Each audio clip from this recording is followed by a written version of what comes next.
बनावट दारू कारखान्यासह गांजा तस्करी होत असलेल्या घरावर एलसीबीने टाकलेल्या छाप्यात लाखोंचा मुद्देमाल पोलिसांनी जप्त केला आहे। या कारवाईने परिसरात खळबळ उडाली असून एक संशयित पोलिसांनी ताब्यात घेतला आहे।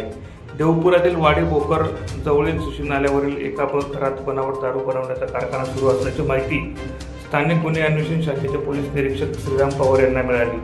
पोलीस निरीक्षक पवार यांनी तात्काळ पथकाला कारवाई करण्याबाबत आदेश दिले।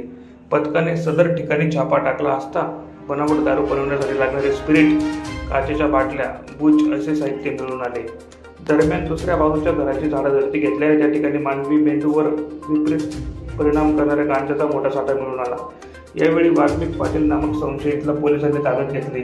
दुपारी उशिरापर्यंत सदर कारवाई सुरू असल्याचे सांगण्यात आले। कारवाई स्थळी जिल्हा पोलीस अधीक्षक श्रीकांत तिवरे, सहाय्यक पोलीस अधीक्षक ऋषिकेश रेड्डी यांनी भेट दिली। सदर कारवाई जिल्हा पोलीस अधीक्षक श्रीकांत तिवरे, अपर पोलीस अधीक्षक किशोर काळे यांच्या मार्गदर्शनाखाली एलसीबीचे पोलीस निरीक्षक श्रीराम पवार, पीएसआय योगेश राऊत, निलेश पोतदार, मच्छिंद्र पाटील, हेमंत बोरसे, कैलास महाजन, प्रकाश सोनार, संजय सुरशे, योगेश चव्हाण यांच्यासह वन विभागाचे अधिकारी व दारूबंदी विभागाचे अधिकारी दाखल झाले होते।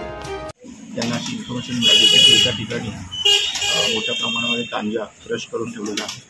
तर त्या अनुषंगाने साधारणतः 150 पोते गांजा प्रथमदर्शनीय दिसत आहे आणि त्याचप्रमाणे या घरात मागेही दिसत आहे की ते एक स्पिरिटचा आर्टिफिशियल स्पिरिट करून दारू तयार करण्याचा कारखाना आहे।